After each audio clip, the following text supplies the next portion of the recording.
What's going on, True Soldiers? It's Lil Bradford here, aka King True and True Soldiers Education.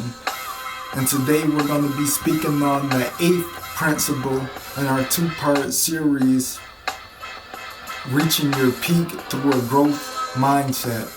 And the 8th principle is to visualize the 3 P's vis-a-vis the outcome.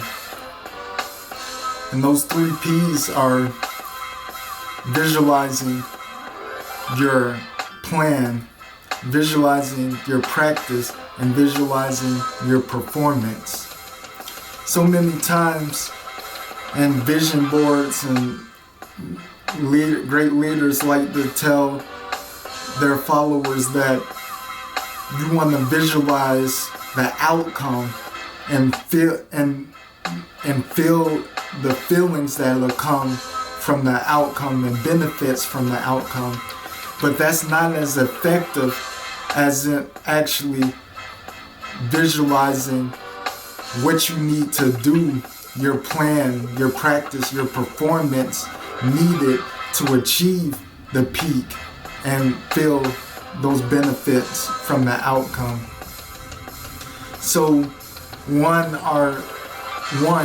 our plan, you want to visualize planning. You want to see yourself planning, which you can do is get a paper and write and journal your plan out on a physical piece of paper or device or whatever it may be. You want to visually see it physically.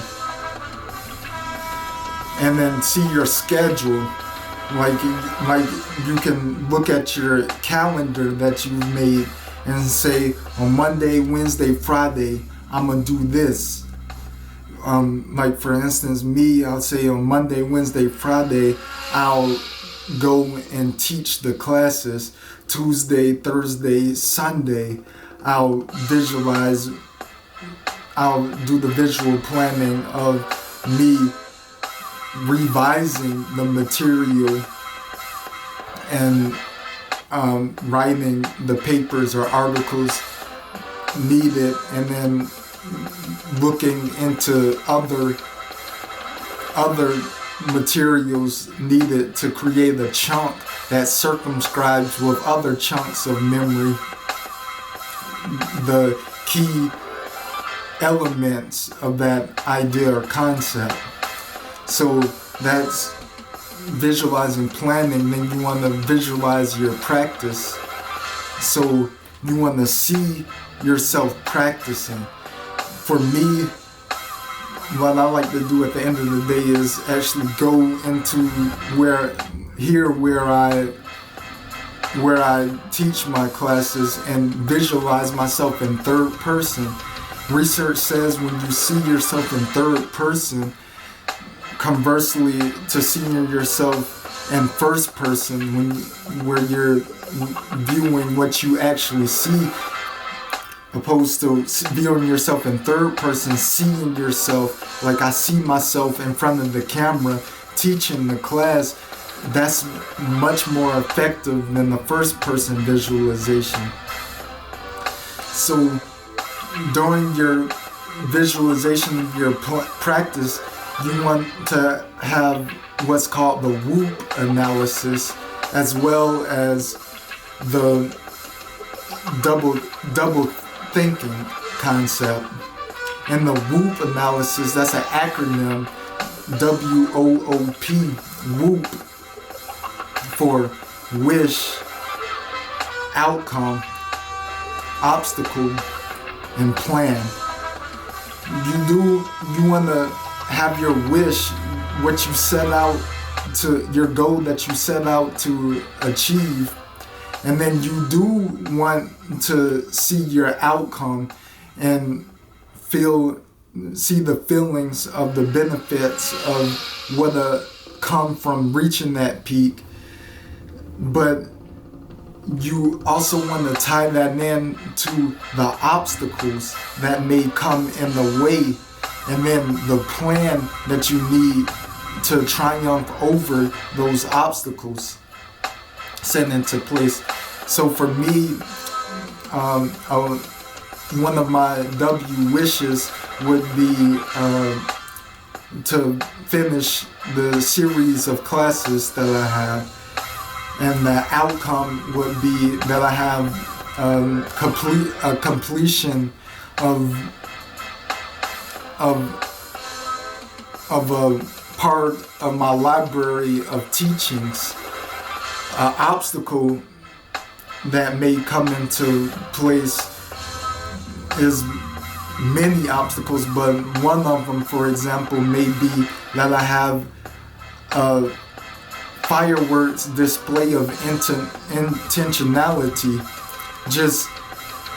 just being fired up, having a fireworks display, being fired up about teaching that one class, but then when challenges come in to play, I'm not overcoming those challenges. I'm being impulsive and just jumping to the next thing. So I have a plan into place to triumph over those obstacles, and my plan may be to remember that I'm all in. I'm giving it 100%, and that I won't be impulsive. And that would be my plan, to be in place when those challenges come up and arise. And then you have your double thinking, which is an idea presented to the Western civilization in the book titled 1984 that was written in 1952, where double thinking, where you can hold two contrary or two seemingly, apparently contradictive ideas in your mind simultaneously. So that may be what you want to see happen, and then holding the idea at the same time to what you don't want to see happen, and then putting those together. Because if you're just focusing on the positivities of that outcome, what you want to see happen, you're doing yourself dissatisfaction by not involving the outcomes of what may negatively happen with the positivities that you want to see happen. You're doing a dissatisfaction if you're not looking into the negativities of the things as well. So that's visualizing the plan and the practice. And then lastly, you need to visualize your performance. You need to visualize and see yourself performing at your peak.